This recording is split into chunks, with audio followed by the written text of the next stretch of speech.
Sophie. Hi, Sin. Hi, Lokey. Hi, Sin. Hi, everyone. And welcome to the Snack Covenant episode 299. I'd like everybody to close their eyes. Oh, no. And imagine you're in a crystal cave. The sun is hitting your face. The waves are hitting your feet. Who's there with us? Seath? He's not there till later, though. It's mostly clams. Maybe they're dinner, because we are on the beach. Yeah, the beach in a cave with sunlight in a cave. Just to be clear, this is Dark Souls and not Outlast.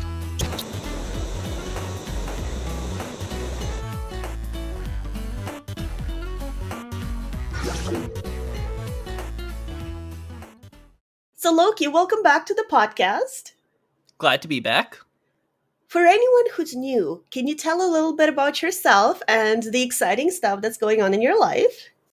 Well, I'm an author who's recently penned a book on Dark Souls lore, so that's always fun. It covers the entirety of the original Dark Souls. It's called Abyssal Archive. You'll probably be able to find links into the description for more information, and we have a major campaign going on to pre-order going until August 14th, so check that out. Awesome! And the book itself is really amazing, really beautiful, really thick. It's a beefy 2 volumes.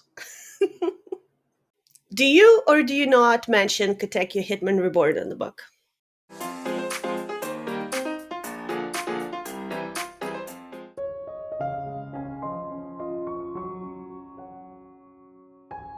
Hi, Sophie here, with a message for everybody who's stumbling upon this podcast for the very first time because they were looking for information on Lokey's Abyssal Archives books. We have recorded a lot of other episodes with Lokey over the years, covering of course Dark Souls, but also Dark Souls 2 and Dark Souls 3. If this is the sort of thing that interests you, check out the other videos on the channel and subscribe because we will be doing more. Back to the podcast. So Lokey, Seath, can you tell us a little about him? Well, let's start at the beginning. Seath is described in the Japanese script as an ancient dragon, or as the localization likes to do it in Dark Souls 3, an archdragon. The terminology is inconsistent between all the games, but basically he's the same species as Calamite, as the archdragon, the stone dragon in Ash Lake, Sin in Dark Souls 2, Midir in Dark Souls 3. So all of them are the same species, and we can identify them physiologically speaking. They have a typical Western dragon look. They have at least 2 front legs, 2 back limbs, and at least 1 set of wings on their back. So, yeah. Would you say they're the same species as Shelquar?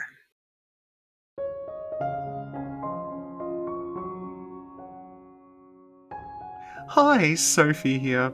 What you just heard was a classic Sinclair callback in which she interrupts the discussion we're currently having in order to bring up a joke from an episode that I don't even remember recording. It was evidently about Shelquar, who's a cat. Like a cat, Seath spends all day making horrible screaming noises and expecting to be brought things. The similarities largely end there, although I have seen people go to war over flimsier theories with alarming regularity. If you'd like some context, the original podcast is linked in the description, but don't click it now because Lokey's talking. Back to the podcast. So in terms of like how old is he versus in terms of relative to the broader setting, he's about, let's say, he's not one of the original archdragons, so to speak. Like he was born after fire and disparity became a thing. And this is sort of a very important thing when we talk about dragons as general. With like disparity bringing differences to the world, we start seeing evolution sort of develop where the dragons now have souls and things are sort of changing with them. They have these feelings and these emotions and things which they never had before when they were just rock. So what happens in the aftermath is you have all these different descendants of dragons and species happen, and Seath's one of those early species. We're not at the point now where the dragon blood, so to speak, gets so thin that you're getting wyverns and snakes and all these different quote-unquote lesser races. You're still very early on in that process where it's like, okay, they're still giving birth to other archdragons. Mm-hmm. So Seath was born different from other dragons. Yeah, that's a very, very important thing to note, is that unlike other dragons, he goes completely into the extreme of a moonlight affinity. And you see this in the magic powered crystals that are embedded in his body and things like that. There's this very specific affinity that he's born with. And we have to kind of think about this in terms of like the abstract, like astrological planetary bodies. These things, when you think about them, okay, you have a moon. A moon is like a giant ball of rock, right? And then that ball of rock gets sunlight, and then that sunlight bounces off the moon and becomes moonlight as we know it. So yeah, kind of have to take this into the context of Dark Souls' world. The idea is that, okay, so fire comes into this world of rock, it interacts with it, and it sort of creates this sort of world that's changing. And sort of moonlight is sort of that byproduct of the interaction between flame and stone. Mm-hmm. For Seath, though, he's born with a very strong affinity to that. The result is a lot of his stone qualities get lost. And we see this. He's not born an immortal archdragon. He's just a regular archdragon. He could bleed. He could die. He can live a long time, because everything except humans lives a long time in Dark Souls. So what happens is that he'll live like hundreds, thousands of years, but he will die. He doesn't have that sort of eternity that's afforded to the rest of him. And that made him quite jealous of the other dragons. But that also made him a little bit more ambitious, because he's all about, let's study, how do I make myself, I guess, immortal? Right. Well, so what happens is that the dragons by their nature are sort of, they don't really do anything, right? Because they're rock. Their idea is, I'm rock, I'm stone, we're eternal, we just there and we exist. So even after they get souls and they start getting emotions and sex drives and all these things, they're still, for the most part, not very ambitious. They don't build these complex societies that we see with quote unquote true life later on. Seath, though, is different because, again, he's more like, he is more basically that true life now. He doesn't have any of that stone element that's going to sort of like anchor him in place, so to speak. So instead, he's like, I have this mortality. I'm like vulnerable. I have to fix this. And obviously, there's also the issue of being the, like you say, there's the jealousy aspect. I'm the ugly duckling, so to speak, right? Mm-hmm. And he desperately wants to become a swan. So Oh. his idea is, I have to somehow give myself the stone scales that I lack.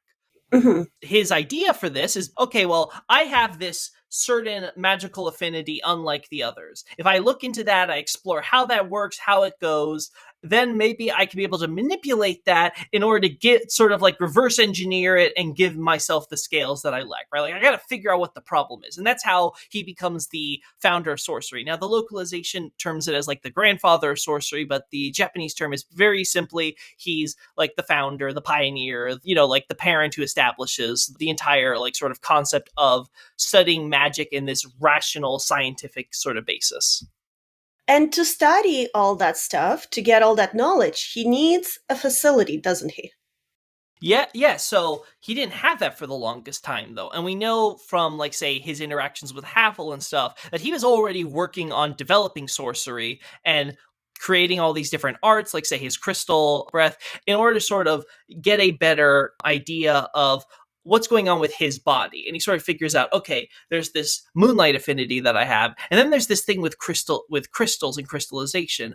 And he sort of starts sort of piecing it together that, okay, crystals are sort of this mineralization that occurs after fire and disparity sort of comes into it interacts with a mineral substance, the rock, and then it sort of forms these crystals. We see this consistently throughout the series. Like Dark Souls 3, for example, you get chaos gems. The chaos flame runs wild, it's scarring the earth, and any titanite that got caught into that massive blast starts forming gems from crystallizing into do it. And the chaos gems are basically identical to the crystal sage's crystal gems, save for the color and stuff, right? So same thing with like Estus Flask, for example. You have Estus Flask that, you get the warm Estus, the heat of the bonfire captured in a bottle, but then when it cools down, it becomes Ashen Estus. Then suddenly we get some crystals forming onto the bottle and things like that. So again, it's a very consistent idea, is this idea that there's this sudden heat and then it sort of cools down and forms crystals as a result. And Seath sees, okay, so souls are the power of disparity themselves.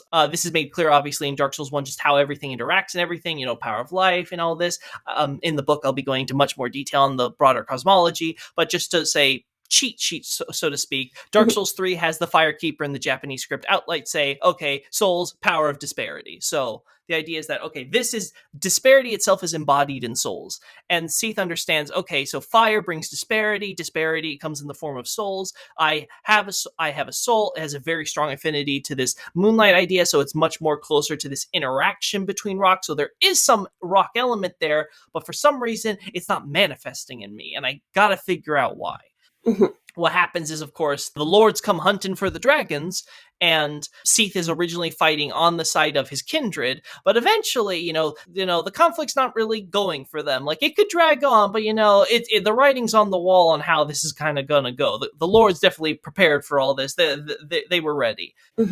And Seath, being someone who he never really liked his kindred in the first place, he's jealous of them, he's envious. Like, you see in the cinematic, the way he crushes those scales in his hand as he stands on their bodies. He is more than happy to sort of betray them all and be like, you know what? I'm going to be on the winning side. This sort of begins the descent into madness in force. And so what he does is he helps the gods and Gwyn defeat the dragons. And in return, he gets something. Yeah, he does. So, like, just to clarify for people before that, there's this idea that the gods were not doing okay in the war, but then Seath shared some secret, and that was what really got him on Gwyn's good side, right? It's like, no. It has nothing really to do with that. The term this is based on the idea that I think it's Koth or maybe Framt who says that Seath was Gwyn's confidant, and there's sort of this nuanced meaning to confidant, the idea that you're sharing you shared a secret with someone. The Japanese is simply ally. So the idea that you are two, like let's say like when two countries form an alliance, right? Like you're two separate parties, but you're coming together. The idea is here that, okay, so Seath doesn't have a secret really to share. The gods sort of are winning the war, and the Japanese script for, say, the opening cinematic makes it clear that all these different lords are doing their own thing in the conflict. And then due to the betrayal of the scaleless white dragon Seath, the dragons are finally defeated. So like the idea is that, okay, like Seath is coming to close out the war. And you kind of have to imagine, like you hear from Goff and others like, okay, this is, the dragons are so powerful. Like we would lose so many of ours despite having all these resources. Like it's clear that there was a high mortality rate among the lords and their forces, even despite all these advantages they had brought to them. When Seath betrays and is killing, as we can see, like dozens of dragons just like backstabbing them, and like they're just this one giant pile, we can see that he basically, like each dragon he's killed, he's saving potentially dozens of lives doing this. It's very obvious why Gwyn is like, you want to betray and you want to help us? Oh my god, like congrats. Like he's very generous with those who serve him well, and Seath provided a major service for his kingdom. Yeah, Gwyn is like, you clearly are a man of good character, Seath. Like you said, though, Seath starts getting lots of things out of this. He gets a primordial crystal. He gets the freedom to sort of do his own research at the gods' library. So, like, it's called, I think, the Regal Archives. The idea is just like, it's basically just where the gods collected all their knowledge. And he's basically like, here you go. You get free access to all the knowledge here. Feel free to do whatever you want. But I want to do even more for you. And that's where we get into the very fun idea, is the fact that Seath is in fact actually a god. So he's not just a dragon who got a title of duke, which is a very prestigious title in itself, right? Like when you're a duke, you're pretty high up there. You're pretty much like above most other nobles, right? Mm-hmm. But the idea is that he's also a god, and we see this Seaths channelers. The Japanese term is actually more means an evangelist, right? So there's this very like intrinsically religiosity into the idea of his servants. They're not just, I don't even know what channelers, I guess channel magic or something like that. But the idea is that no, they're trying to spread the way of Seath, so to speak, right? Mm-hmm. Their armor, for example, is also referred to in item descriptions in the Japanese version as holy clothes or holy garments. So that's something to do so. And even terms like creation, for example, like sometimes like the moonlight butterfly is called a creation of Seath. The crystal ember is a creation of Seath. This is a term that has a sort of it's not necessarily the case, but has very strong religious connotations with like a creation of a god or something like this. Like, like these are, this is God, this is the creator's creation of the world, right? So. Mm-hmm. So there's all this sort of religiosity tied into Seath. So he was a god like many of the other high-ranking members of Gwyn's clan, which I refer to as the the medials, as I've said on past podcasts, Yeah. as a sort of way to simplify, to separate sort of the status from the beings. And this will be especially relevant in this podcast. So Seath isn't medial, but he has a rank above many of the medials, and he has the status of God like many of the medials. So it's like, okay, like these are some major big things for a dragon. Like they just spent so many resources. They had lost so many lives trying to hunt these, and suddenly their king is basically saying, yeah, I want this guy to be like, I want to give all these guys all these this status and accolades. It's like, you can imagine like the court is going to be like, hello, like we have to bow our heads to this thing. Ooh. So there's already going to be a huge amount of tension, and obviously the gods of Anor Londo are incredibly prideful and arrogant, much like their king. So there's this huge friction right from the start. But Gwyn, being the clever politicking man that he is, he knows a way to get around this so that way no one can really complain about this. And that's the fact that the localization puts it as he's embraced by the royalty. But that doesn't really tell you anything. It's like, what does it mean to be embraced by the royalty? He gave him a hug? 3 hugs. What happens is, in order to justify all of this, he basically says, you know what, I respect all your things, but my court's going to have a trouble with that. How am I going to fix that? Well, I'm going to get you married. So what he's called in the Japanese script is a gaiseki. We've talked about this term before. A common translation of this term is maternal relative, though I've leaned off that translation because it's not quite the best to be using. It creates this sort of idea that has to deal with like a mother, right? But that's not really what it means. And I use the more literal meaning from the kanji of like outside relative. Mhm. Gwyn basically said, I'm going to make you a relative of me through a woman in my family. I'm getting you married. Well, it's like, okay, well, how many women do we know about back in Dark Souls 1 who are available for marriage? Well, there's only one, and her name is Gwynevere. Mhm. Think about it from a political perspective in the court. You're the king, and you're like, okay, well, I'm just doting on my son-in-law. Like, well, like, what could you possibly complain? Like, he married my daughter. Like, why wouldn't I do that? I don't want my daughter to have a good, happy husband who has status and a good position in life. Yeah. It's the perfect way for Seath to sort of have Gwyn's appreciation without having to deal with sort of a huge political blowback for it. Like, they may mutter me like, oh, no, but they can't really oppose it outright, because it's like, I mean, he's technically is now married. He technically is now related to royalty. So it's like, well, can't really complain here. Like that's a title worthy of a duke. That's a title worthy of a god. So like, that sort of all comes together. So like we have this basically a case where Seath marries into, or sort of becomes married to, the royalty in order to get all these sort of things that he wants in order for his scale research. And we see this play out in Dark Souls 3 with Shira, right? So Shira, she's very open. She's another proud medial, but she talks about how I'm the daughter of the Duke and I'm the descendant of gods, right? Mhm. This is a huge thing. And it becomes very obvious. She has this white silver armor. Yeah. She has this green and gold skirt and everything. And this is all in the item description even point out. This is both because she's a handmaid to Filianor, who's obviously a princess and needs, wants having some fancy handmaidens attending to her, but also because she herself is royalty. And when you take that into consideration, again, Dark Souls 1's idea, it's very obvious. It's a huge callback to say this is Gwynevere and Seath's daughter. This is the child that they had. Again, there's a lot of other ways that sort of plays in. For example, Shira's headpiece has the pearl from those man-eater shells from Dark Souls 1. So you can kind of see how there's this idea that Seath doted on his daughter as much as Gwyn doted on him. So let me ask you, why was it so important for Gwyn to make sure that Seath is accepted? Because he could have been like, hey, Seath, thanks for helping. Here's your little house on the side. Here's some microscopes. Do your experiments over there. Well, that's what ends up happening with Seath anyway, right? So he's like, well, okay, like I said, the politics is very important because there's this, you have to run a government and it needs to be stable. So Gwyn, as a politicker, and probably the one who invented politicking, is someone who knows that it's better to be on everyone's good side, right? Because he's the one who's dishing out all the power, right? So like all of their status and stuff is owed to him. Mm-hmm. In terms of like Gwyn personally, he's someone who we see consistently. He's someone who will always reward those who do good by him. Mm-hmm. Seath is very much part of that, and sort of Gwyn wants to hand so much over to this person who was such a help. He saved so many lives in this conflict. How do I get to do that? Well, you know what? I've got this daughter. She's of marriageable age. Let me just give her to you, and then I can sort of everything else can kind of be part of the dowry. Okay, yeah. So let me ask you about Gwynevere. The descriptions tell us that at some point she married Flan and left.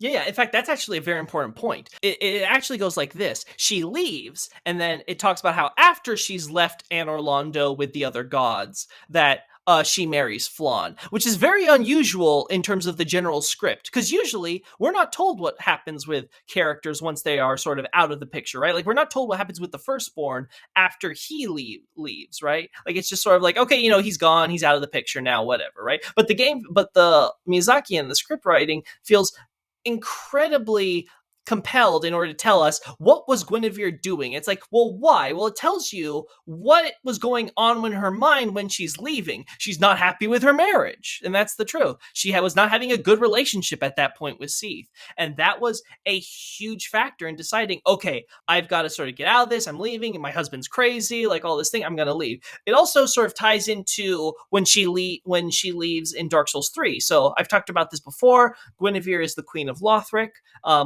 I'm not going to go over the reasoning for that. We've done that in the past. We can do it again in the future. But in terms of this, you have Gwynevere is the Queen of Lothric. It puts into context the whole king. She's married to King Osros, again, another political marriage. She's supposed to help be producing a Firelinker. She isn't. Osros then decides, you know what? I need to become a Seath-like dragon. And so he starts transforming himself into a dragon, and then he goes to the queen and says, we're conceiving a new baby. That baby is Ocelot, and then Queen of Lothric immediately gets out of Dodge. So I think that sort of puts into context of she's going through this nightmare again, and she immediately just wants to get out. So, you mentioned that she's not happy with her marriage with Seath, and I think that might have to do something with the fact that isn't he kidnapping maidens and then transforming them into pisakas? Yeah, so this is a huge point, right? So like the Pisaka or Scylla, if you're the Japanese, again, both one reference is an Indian monster, another reference is a Greek monster, both of them having to deal like roughly with like their shape or what they were. But the idea is basically, I think the English calls them maidens, but this is the localization doesn't do a good job in conveying why they're quote unquote maidens. They're supposed to be holy women or saints or saintesses or however you want to put it. The idea is that these are people who are particularly special. Now, we actually hear this term for holy woman used not just for these creatures that Seath kidnapped and turned into the Pisaka. You also have Gwynevere's covenant. The idea is that the princess's guard were also supposed to be all staffed by these holy women. And we see in the broader context, the localization calls them bishops, but they're actually priests. So like Velka, she has priests that worship her. Gwyndolin, he has priests that worship him. Lloyd, he has high priests because he's all father. He's got to have them special. The idea is that all these gods have their own little cult followings, and it seems to be with Gwynevere, she doesn't have priests, she has holy women, which again probably feeds into her maternal feminine image, right? Because that's a huge part of her character. So that seems to play into that. But then it's like, oh, Seath kidnaps all these women, all these holy, he just happens to decide, I'm going to kidnap all these holy women, and I'm going to now perform experience. Well, how does he get these holy women so easily? Well, it's like, okay, the reason why he goes for them first is because, they're his wife's servants. He has very easy, ready access to them. He could just be like, okay, go grab them. They're like in the room next door. So yeah, that's messed up. Yeah, so that's the point where Gwynevere and the gods in general start realizing that Seath's gone completely mad. Because at first it wasn't like this, right? Like I said, he had a daughter with Gwynevere. He seems to dote on his daughter at least. So it seems like their relationship is at least not starting out on a wrong foot, right? But Seath wants to experiment, right? His focus, he can't ever, he has status, he has power, he has big booba, he has so many things going for him, but he can't get over the fact, I'm still that ugly duckling. I don't have those scales. And he could never get over that insecurity. And this causes him to become obsessed. What we see with the early experiments, we see stuff like, say, the primordial crystal. Why is this crystal so important? the primordial crystal is, we talked about this idea before, souls, fire, when they interact with rock, they can end up forming, the minerals end up sort of crystallizing and becoming what we see there. And obviously we see this with crystal weapons. Obviously we take these often metal weapons and we sort of or stone weapons, and we sort of make them perform crystals, and they have like they're very rigid and strong, but they have a very short life expectancy because they are sort of set in their place, right? So Seath gets this crystal. Now, the English script with Logan, he talks about how he pillaged it from his brethren. This isn't exactly what is said in the Japanese. It's specifically him saying he acquired by betraying them, which leaves a little bit more room for interpretation there, because you can acquire by betraying it by like, okay, I betray you and then I take it from you, or I betray you and then I get it as a reward. So this idea of like, okay, well, is it something that he really got from the dragons? Because like this has always been a problem in the lore community. Like, okay, well, if so, why do the dragons have it? They must know something about its power then, but they don't really make use of it. Like what's going on here? And what we know is like it has all this power to heal. It's able to heal any wounds when Seath bonds himself to it, right? So it clearly has all this power that we see usually exhibited by fire and holy magic and those types of things.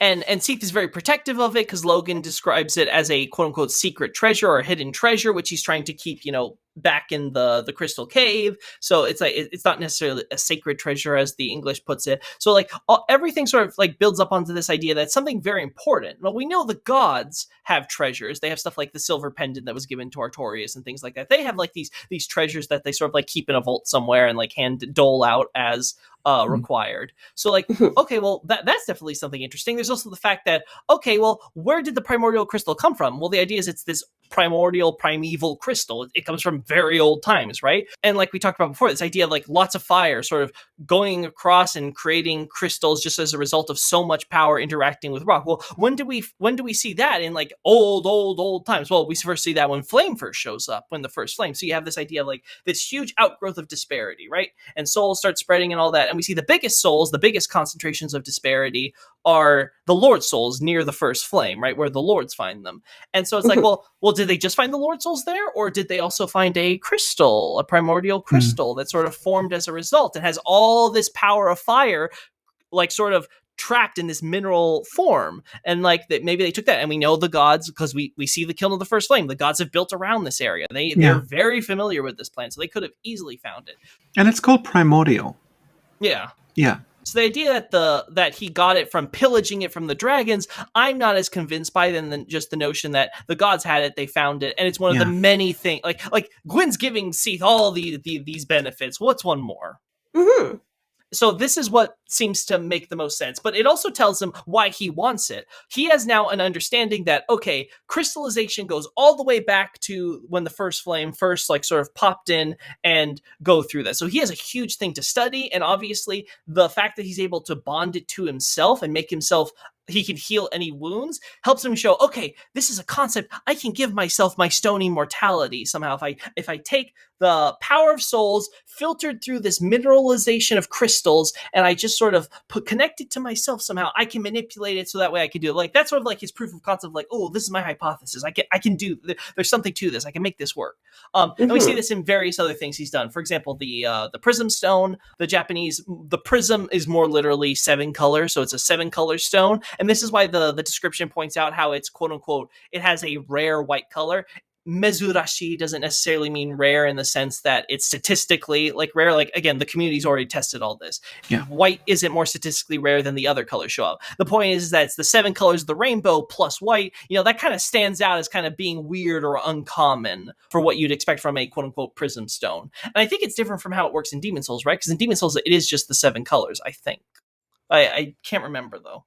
Anyway, not the most important. Same thing with like Twinkling Titanite, for example. Twinkling Titanite has that pale white glow. The Titanite is apparently got imbued with this power after it fell off of its slab or what have you. But like it has this special power, but we don't really know the nature of and the details. Like the description tries to be very vague about it. This is another thing where we find in abundance around Seath, and it seems to be another one of these things that he found. And obviously, prism stones, we find like 20 of them in a chest in like the discard, like the junk pile that Seath has in his archive. So twinkling Titanite seems to be another thing. Now, we've talked about Titanite before, this idea that it has this word kusabi, which means like a bond or a linchpin.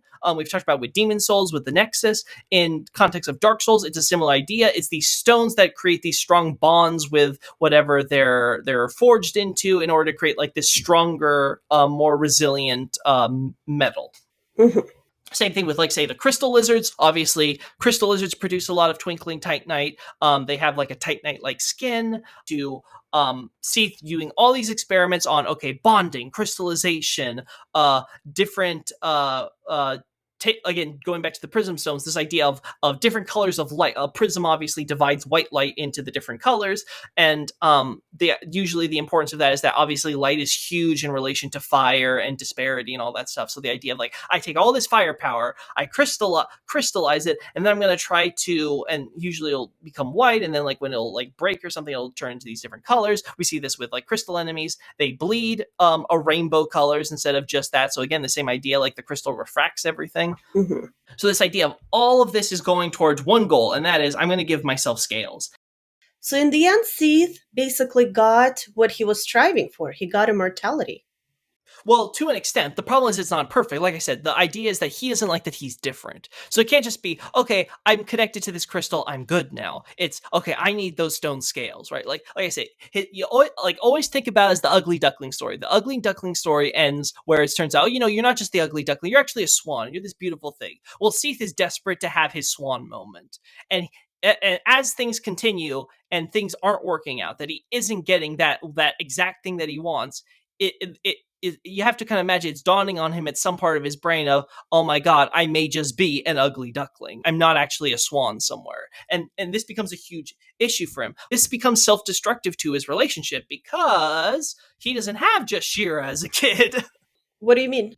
What happens is we have a certain half-dragon living in the painting world. She has this beautiful snow-white color. And Miyazaki in DesignWorks interview often went into that. He's like, you know what? He gets asked, why did you put Priscilla in the painting world? He's like, well, she's got that white color, and he pauses and he stops.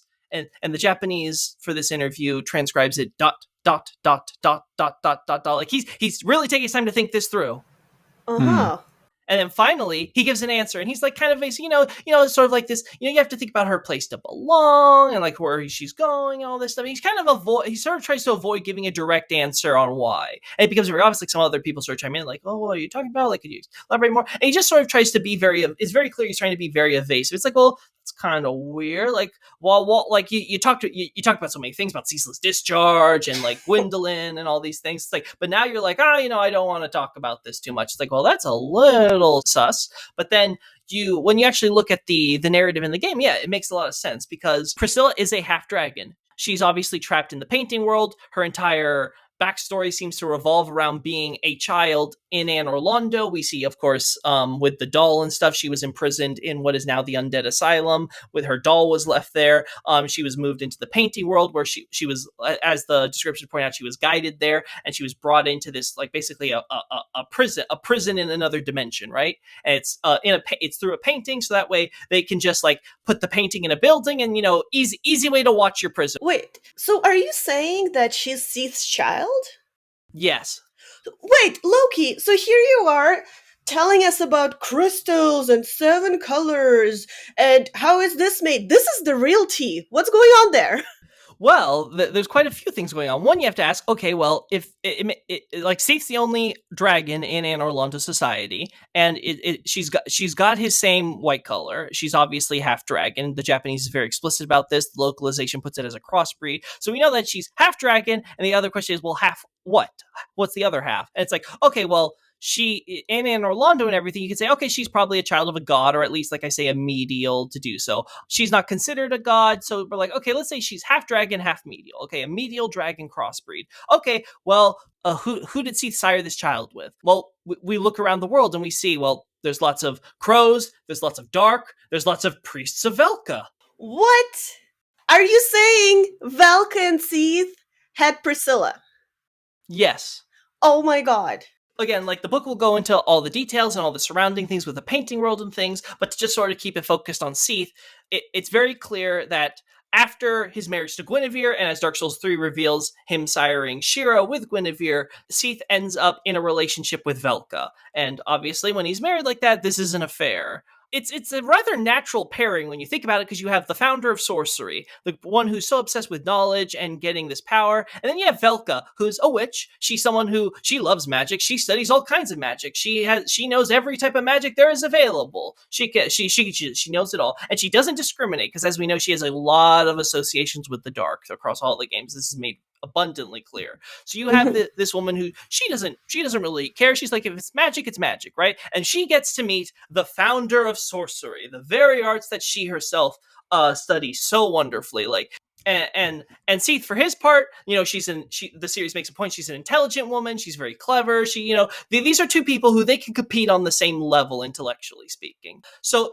again, it's a natural pairing. Now this does come with some concerns. Obviously, Seath and Velka seem to have had a relationship, but Seath's nowhere to be found after Priscilla's born. Like, you see the statue in the painting world. It's the woman, the hood, the common depiction of Velka, and she has this small child, and the woman in the statue sort of turns to face the doorways behind which Priscilla is hiding, and the doors open and all that. It takes you to Priscilla, right? So it's recreating the idea of Velka bringing her daughter into the painting world, and sort of locking her away in here. And as fans know, this is because of her life huntability, which is very closely related to the dark and everything. And again, Velka has a dark affinity with all of her work. So again, it makes sense how we have a child of Seath and Velka producing someone like Priscilla. The gods don't like this type of person, so they want to have it locked away.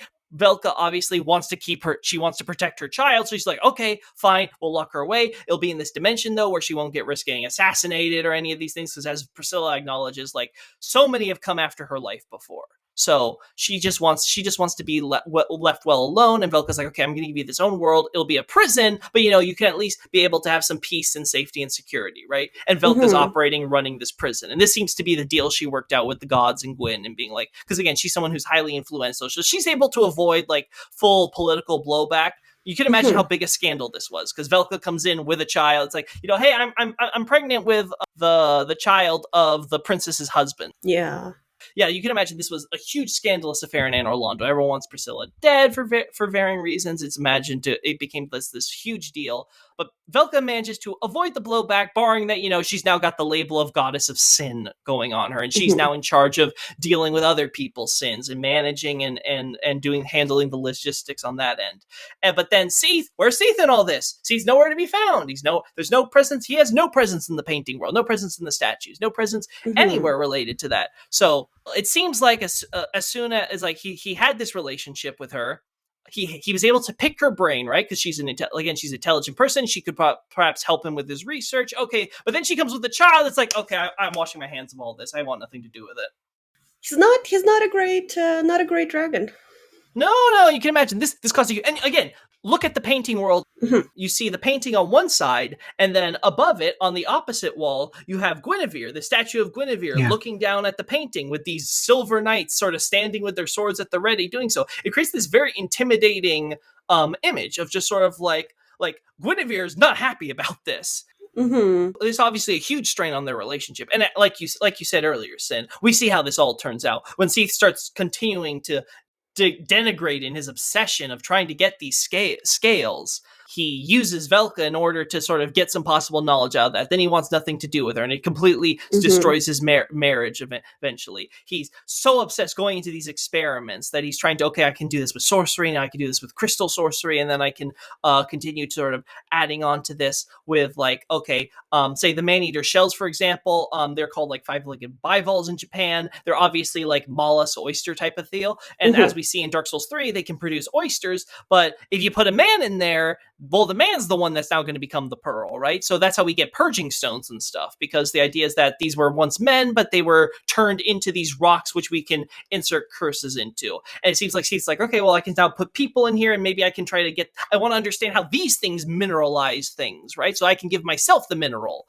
And then you see with how he does things in terms of the snake men and things like that. Like, he creates an entirely new race of snake men that act as his servants now. And these are like, again, failed experiments that don't really work out, according to Miyazaki in a PlayStation blog post a while back. So like all this stuff sort of comes together to sort of say that Seath is so obsessed that he's willing to do anything, create anything, try to make anyone who could possibly help him in this use, and then as soon as they create problems for him, either on a political or a personal front, he completely just cuts them off. And then from there, eventually, when everything's going crazy, he's kidnapping his wife's own holy women, because he's like, okay, I can experiment with them. And he's probably done this a few times before, right? Like he's we see in a mimic a knight shield, and the knight shield is, the description describes it as something that belongs to old noble lines. So you're thinking that, okay, so there's this old nobility from long ago. We see it with like, say, Petrus and stuff. It sort of gives you a sense of like Petrus's like background, like he comes from this long line of knights and things like that, right? But the idea is that, okay, there was this old knight, so like before like Anor Londo was like shut off and no humans were coming, there were like these humans who were coming through, these old nobles and knights, right? Like Anor Londo had traffic from the human, the world of man. And in the course, like Seath was like, maybe I could take them, and like he experiments with them. It's like, oh, I gotta hide the evidence. Okay, I'm gonna put in this mimic. So like, if anyone tries to look inside, munch, right? Like that's the mimics are security chests in Dark Souls. So like, mimics are security. Well, they didn't realize they could just use keys for locks, but I guess a mimic's more safe, right? Like you don't have to rig a bomb, you don't have to create anything. It just eats you. It's true. Yeah, it's the evidence. Right, so the point is like, you see this, and again, we only see mimics otherwise used when it's something of like Seath that of personal harm to Seath. So, like for example, the Falchion, we see how there's a enchanted Falchion, which has like, it's clearly Seath is taking, okay, I take this metal weapon, I add some magic to it. Again, this is him testing very early on before he starts applying crystal research to it. He's like, okay, I'm just going to try this magic with metal thing. But he's like, oh, wait a second. Falchions are really good against things with skin. I have skin. Crap. Well, should have thought about that before he experimented on it, but, well, that ship sailed. So he decides he's going to put in a mimic to keep himself safe, right? And this time it's the same thing, but it's not that he's trying to keep himself safe physically. He's trying to keep himself safe politically and socially. Like, he doesn't want to give away, like, one noble knight disappears in Anor Londo. It's a human. Who cares, right? But then things get a little spicy when suddenly those humans you're kidnapping are, the priests and the servants to your wife, the princess, the goddess. So it's like, at this point, and as we can see, this is when Seath gets labeled as mad, right? Because it's not so much that he's illogical that they're calling him mad. It's that, oh my God, how could you do something so immoral and terrible? Like you're just so beyond the pale, right? It has nothing to do with rationality. You could argue that Seath has always been mad. He's always had this irrational obsession that, oh, like if I just use this crystallization, all this, I could do it, even though he's failed time and time and time again. But he's got to be that swan. Mm-hmm. So it seems like if Seath has gotten therapy early on, a lot of this could have been avoided.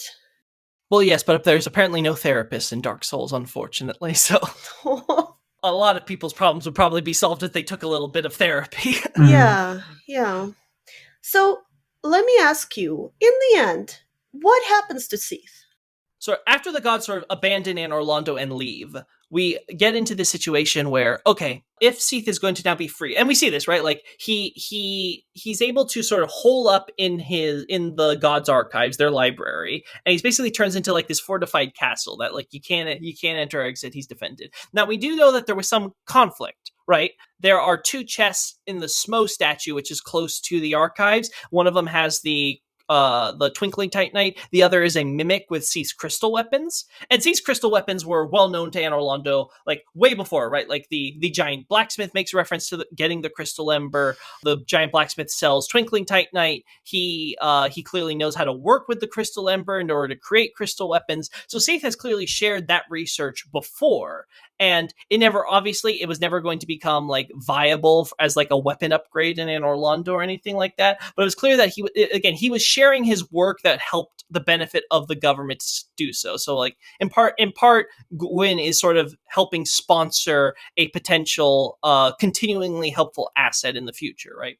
But Instead, we see, though, is that those crystal weapons are being now used against Anor Londo and stuff. So we see that there was some conflict, but so much else is happening. The Firstborn's leaving, like the God's blacksmith is dead. All these other like crazy events are happening in Anor Londo. They just don't have the capacity to drive Seath out of this fortified library. Like their own library has been taken over by this rogue duke. And they can't do anything really about it. As we can see, they just end up saying, you know what, all this chaos and crazy, you know what, we're just going to go join Lloyd in the world of man. We're leaving. And Gwynevere herself secretly does so as well. She gets Gwyndolin to sort of play along with, do the illusion, but, she decides, you know what, I'm going to go, live a new life out there. Maybe I'll marry the flame god Flan, and, we'll do so. And it's possible that Flan and her, they probably knew each other earlier on, because again, as a flame god, the idea is what does a god of fire do in a civilization that revolves around fire, where everyone's got some firepower, right? So the idea is that he was probably the type of person, he's got an expertise in fire, or he's the person who's monitoring the first flame to kind of give update reports on what's its status at the moment or something like that. He's like the accountant. Late at night, I think of you, your vision floods my mind.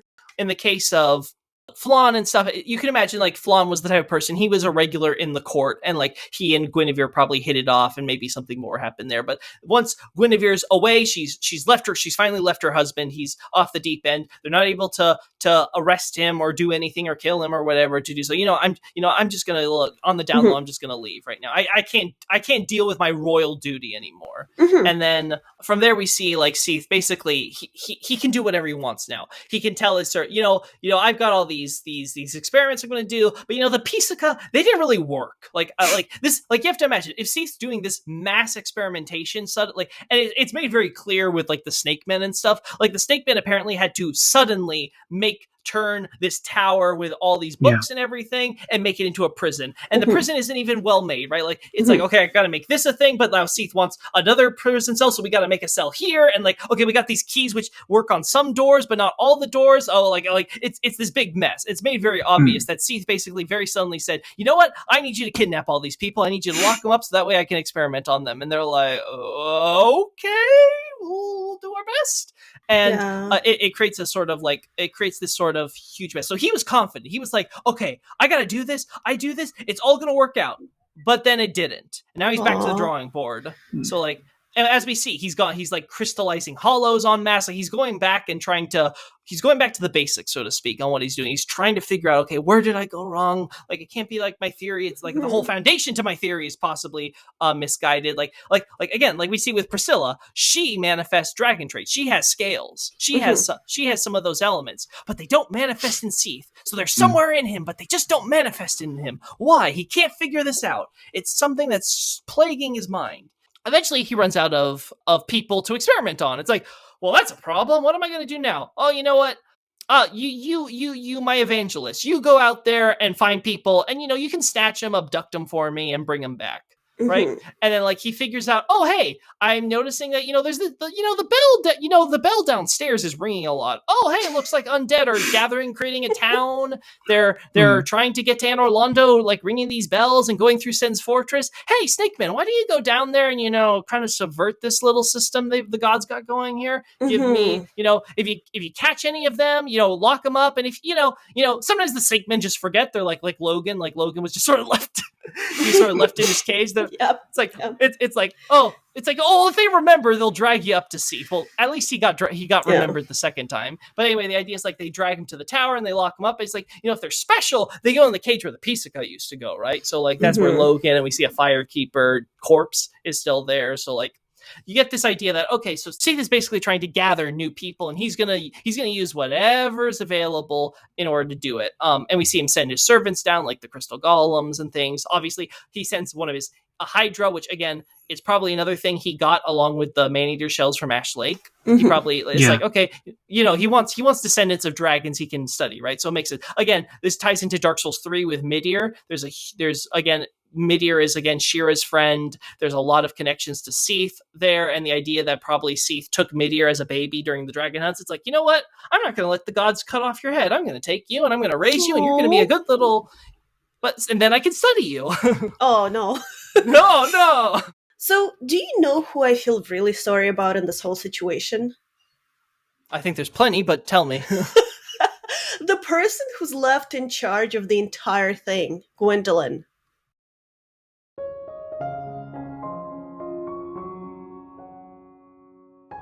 Hi, Sophie here. Being Russian, Sin isn't inclined to feel sorry for royalty, so you can tell that when she feels bad for Gwyndolin, something's gone very, very wrong.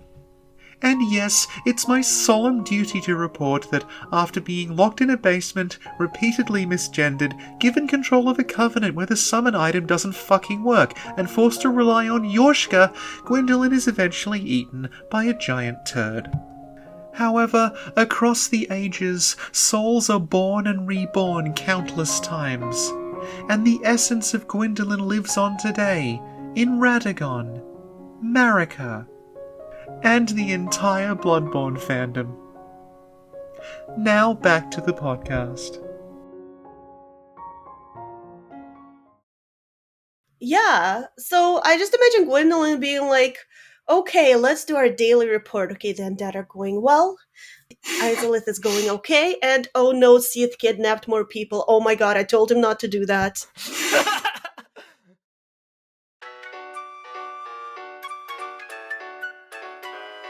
Sophie, do the outro. That was the Snack Covenant episode 299. We talked to Lokey about Seath. And Lokey, if people want to find you on social media and pre-order your book, how can they do that?